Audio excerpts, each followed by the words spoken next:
아직 정신을 많이 안 차린 것 같은 조민 씨 얘기 한번 해봅시다. 아, 예. 책 갖고 왔죠? 책 먼저 보여주세요. 아 예. 조국 씨가 또 저 자기 딸 책을 또 어저께 PPL을 했어요. 예. 책 보여주세요. 요게 저희가 이제 제가 문화보다 보니까 이제 책들이 오면은 이제 출판사에서 배포가 됩니다. 제가 산 거 아닙니다. 산 거 아니야? 산 거 아니에요. 아, 또 그런 말 할 줄 알았어. 산 거 아니고 교보에 물론 많이 깔려 있는 네. 건 봤어요. 네. 그러니까 이렇게 생긴 책인데 뭐 네. 그림도 본인이 직접 아우, 얇네. 그렸다고 하고 몇 페이지예요? 뭐 얼마 안 됩니다. 250페이지인데 얼마예요? 글자가 뭐 많이 안 들어. 16,800원. 16,800원이니까 한 권 팔리면 1,680원이 이제 작가한테 가겠죠. 요즘 책값 많이 비싸졌어요. 네. 근데 내용은 보니까 뭐 그냥 크게 뭐 오늘도 나아가는 중입니다 해서 그냥 어떤 20대, 30대 어떤 여성의 독백 같은 거여서 뭐 많이 관심은 별로 가질 필요는 없을 것 같은데 문제는 이게 지금 교보에서 베스트셀러 1위입니다. 나오자마자. 야, 확실히 저 상업적 영향력이 있어요. 1등이 지금 조민 책이고 2등이 무라카미 하루키고 3등이 조국이야. 예. 근데 출판 명가네, 출판 명가야. 집안이 명문가인데 네. 저는 근데 저게 과연 내용을 담보하는지는 잘 모르겠습니다. 네. 왜냐하면 네. 진짜로 베스트셀러가 되려면 네. 어떤 오프라인이라든지 네. 판매 실적이라든지 네. 다른 데서도 이런 현상이 광범위하게 나와야 되는데 네. 아직은 네. 저게 교보에서만 보입니다. 네. 다른 서점들에서는 저렇게 아직은 안 나오거든요. 지금 그러면 아까- 일단 지지자들이 일단 교보로 몰려가서 책을 네. 사기 시작했다 이런 사인으로 보면 되겠네요. 그렇죠. 예를 들어서 조민이 교보에서는 1위인데 예스24에서는 7위, 영풍문고 이런 데서 아예 순위도 없어요. 이거 알라딘에서도 뭐 한 6위, 뭐 낮은 거는 아닌데 워낙 저 출판사들이 누구보다도 개인의 유명세를 활용하는 데는 사실 천재적이지 않습니까? 근데 뭐 지난번에 저 사건 그 예. 기소된 영화 티켓 판매 순위 조작 있잖아요. 그때도 있었죠. 그거를 예. 보면 그때 이제 주로 대상이 됐던 게 조국 영화, 문재인 영화 이런 맞습니다. 예. 그 여러 가지 영화들이 많았는데 그 안에 보면은 심지어 비상업 영화일 것 같은 조국 영화, 문재인 영화 같은 것들도 순위 조작의 대상이었었거든요.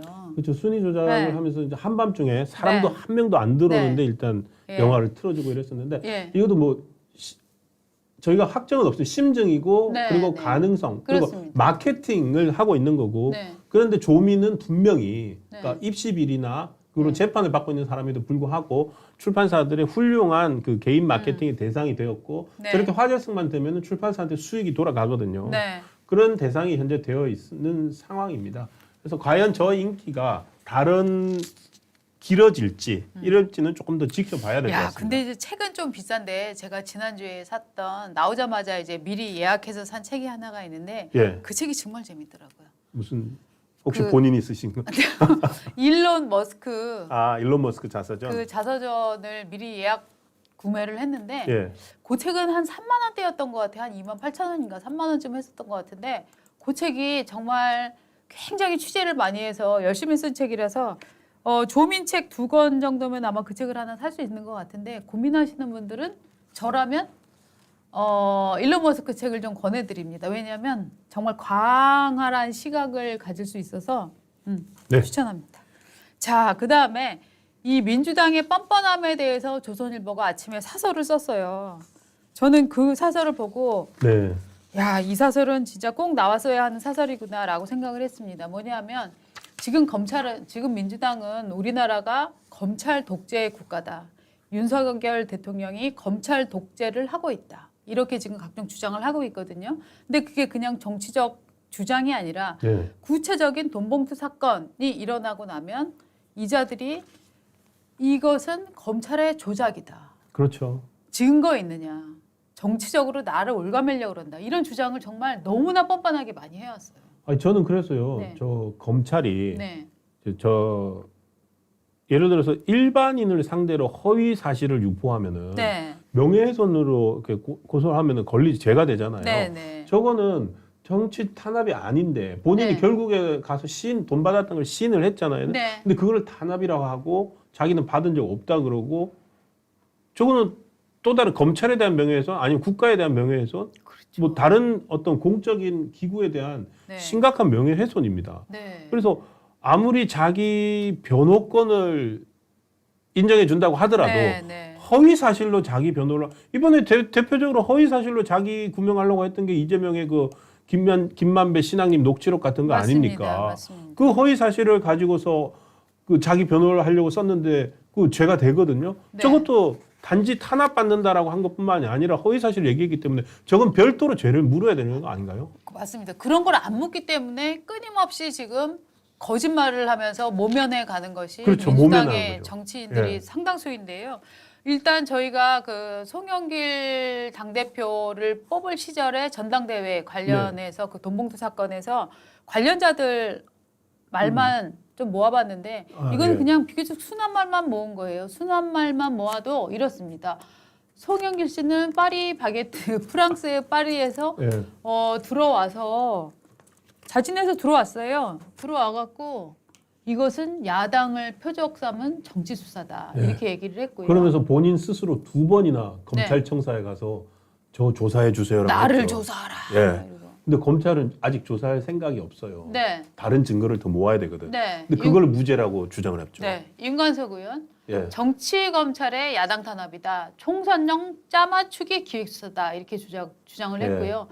또 이성만 의원. 이성만 의원은 녹취록이 편집됐다. 예. 이건 편집된 조작된 사실을 갖고 그렇다라고 얘기했고 김혜재 의원은 심지어 저 국회 발언 아니에요? 2022년 예산을 결산하면서 법무부에 질의를 해야 되는 상황이었는데 그때 이렇게 얘기했어요. 아니 지금 20명이 돈 받았다고 하는데 지금 당신 증거 있어? 라고 하니까 당시에 한동훈 장관이 정확하게 또 네. 잘 치고받았잖아요. 그렇죠. 지금 당신은 이해 당사자다. 이거 진짜 너무하는 거 아니냐. 이해 당사자가 국회 네. 예결위에 나와가지고 이렇게 네. 질문할 수 있느냐? 네. 그것도 김혜재는 또 누리가 또 검사 선배예요. 검사 출신이 맞습니다. 검사를 했다는 사람이 네. 저런 식으로 얘기를 했어요. 네. 근데 저거는 사실 저희 시청자들도 들었지만 이정근 사무부총장하고 뭐 이성만, 윤관석 뭐 이런 사람들하고 통화록이 네. 적나라한 게 있지 않습니까? 맞습니다. 뭐 몇 개 준비해서 뭐 아니 오빠 호남은 챙겨줘야 되라든지 남국이는 남국이는 뭐 이런 것들 다 있는데 그래 나오니까 딱 뭡니까? 자기들이 편집의 천재들이에요. 네. 그러니까 바로 이번에 봤지 않습니까? 김만배 신앙님 녹취록 같은 거 눈도 깜짝 안 하고 편집해가지고 그걸 사실이라고 얘기하는데 네. 딱 나오는 거 보니까 녹취록은 편집됐다. 저런 주장 막 하거든요. 맞습니다. 저거는 그 검찰이 그러면 편집해갖고 흘렸다는 얘기 아니에요? 맞습니다. 이게 진짜 재미있는 게 이 사람들이 카메라 앞에서 국민을 향해서는 그렇게 거짓말을 해놓고 이게 이 지금 윤관석 의원 같은 경우는 예. 재판 첫날 네. 그냥 시인을 해버린 거예요. 며칠 버티지도 않았어요. 그렇죠. 네. 왜냐하면은 버틸 네. 수가 없어요. 네. 그 누굽니까? 송영길 비서 보좌관 네. 했던 박모 씨. 네네. 그 사람이 자기가 준 거 맞다라고 인정을 맞습니다. 해버렸죠. 네. 그다음에 저 6천만 원 줬다고 예. 전달했다고 얘기했죠. 강내구 또 수자원공사 감사인가요? 네. 그 사람도 맞다라고 얘기했죠. 그 6천만 원 중에 3천만 원은 내가 준 거야라고 또 뒷받침을 해준 예. 거죠. 네. 그러니까 안 할 방법이 없지요. 네. 그런데 저렇게 제 말은 쉽게 무너질 거면서 네. 무슨 독립운동하듯이 네. 목숨을 걸고 네. 결기에 찬 모습으로 맞습니다. 그런 식으로 얘기를 합니까? 그러니까 이분들이 국민을 정말 국민을 개돼지로 보는 건 이분들인 것 같아요. 아, 예. 제가 웃어서 죄송합니다. 네. 심각한 얘기인데 네. 진짜 국민들이 진짜 맞는 말씀이에요. 네, 지지자를 개돼지로 보는 거예요. 예. 그렇기 때문에 이 사람들은 내가 말하면 들을 것이다. 이 사람들은 그냥 내가 윤석열만 비판하면 내 말을 믿을 것이다. 이 사람은 정치 네. 검찰이라고 얘기하면 다 나를 믿어줄 것이다. 안 믿어도 믿을 것이다. 뭐 이런 생각을 하는 거죠. 명예훼손은 그 네. 지지자들이 당했네요. 맞아요. 국민이 명예훼손 당했네요. 맞아요. 그렇게 말하면 믿을 거라고 생각하고 네, 진짜 국민 명예훼손죄네요. 네, 맞아요. 아주 좋은 편이에요. 네. 국민 명예훼손 전 진짜 맞는 것 같아요. 근데 윤관석 의원이 사실 이렇게 시인한 것도 무슨 정의 앞에 진실 앞에 부끄러워서가 아니에요. 왜냐하면 나는 주긴 줬는데 저는 건너간 거예요. 저는 네. 있잖아요. 출발지가 있고 종착지가 있으면 다리가 있어야 되잖아요. 저는 다리일 뿐이에요. 험한 세상에 다리가 됐을 뿐이기 때문에 네. 저의 죄는 그렇게 크지가 않아요. 라고 주장하기 위해서 제가 3천만 원 정도를 봉투를 이렇게 준 거는 맞는데 그것은 제가 제 사익이나 이런 것을 위한 것이 아니고 네. 험한 세상의 다리가 되기 위해서 저를 거쳐갔을 뿐이에요. 라는 논리를 만들어서 자기를 방어하기 위해서 네. 결국 이거를 실토를 한 거예요. 그리고 죄를 줄이기 위한 정황이 네. 엄청나게 드러나요. 나는 몰라요. 봉투 20개 있는데 네. 열어봤더니 네. 300만 원 아니고 100만 원이더라고요. 네. 액수도 확 줄여버려요. 네. 근데 아마도 열어봤는데 그 30개 중에 네. 20개 중에 하나에는 100만 원이 들어있을 수 있어요. 네. 그 나는 몰라. 네. 모르는데 그냥 100만 원이 들어있는 것만 봤어. 네. 딱 그러고 넘어가는 것 같아요. 맞습니다. 액수도 줄이고. 맞습니다. 참 그 결기에 찬 모습은 네. 없다고. 자, 이 재판이 진행되어서 결국은 1심에서 2심에서 혹은 대법원에서 얼마의 이게 징벌이 나올까? 이 험한 네. 세상의 다리가 되신 분, 네. 어? 우리 사이먼 앤 가펑클의 우리 김정혜님 말씀해 주셨네요. 네. 우리 독자분들이 이렇게 수준이 높습니다. 김정혜님께서 네, 그게 바로 죄수의 딜레마예요. 그러니까 지금 죄수의 딜레마에 다 빠져 있는 거죠. 맞습니다. 내가 안 뒤집어 쓰려면 내 네. 거를 줄이고 제가 했어요. 맞습니다. 제가 했어요라고 하고 맞습니다. 검찰은 그 과정에서 법을 잡아내겠죠. 네. 곧 송영길 전 대표가 불려갈 날이 얼마 안 남았네요. 맞습니다. 그 사람들이 다 지금 자기 그걸 얘기하고 있으니까 네. 송영길도 가서 얘기해야죠. 사실은 저는 그냥 그렇단 말만 들었을 뿐이에요라든지 그러지 않을까요? 그렇겠지. 몰랐다. 몰랐다. 나는 몰랐다. 몰랐다. 라든지 나한테 과잉 충성하는 사람들끼리 알아서 했던 일이기 때문에 나는 몰랐다. 쪽집 계시는 저는 100% 그 얘기 그럴 나올 것 거라고 같습니다. 생각합니다. 이 정도면은 예. 예. 예. 그것도 제가 그 사람들이 그런다는 걸 미리 알고 선제적으로 막았어야 하는데 그걸 막지 못한 것은 저의 불찰입니다. 불찰입니다.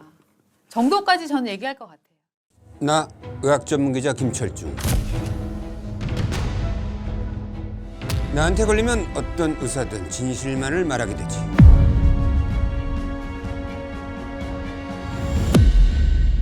진실의 방으로.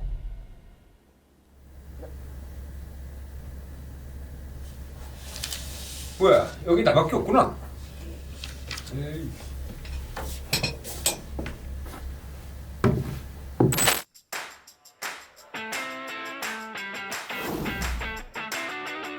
백세 시대, 이제는 얼마나 오래 사느냐가 아닌 어떻게 오래 사느냐가 문제입니다. 삶의 길이만큼 삶의 질이 중요해진 건데요.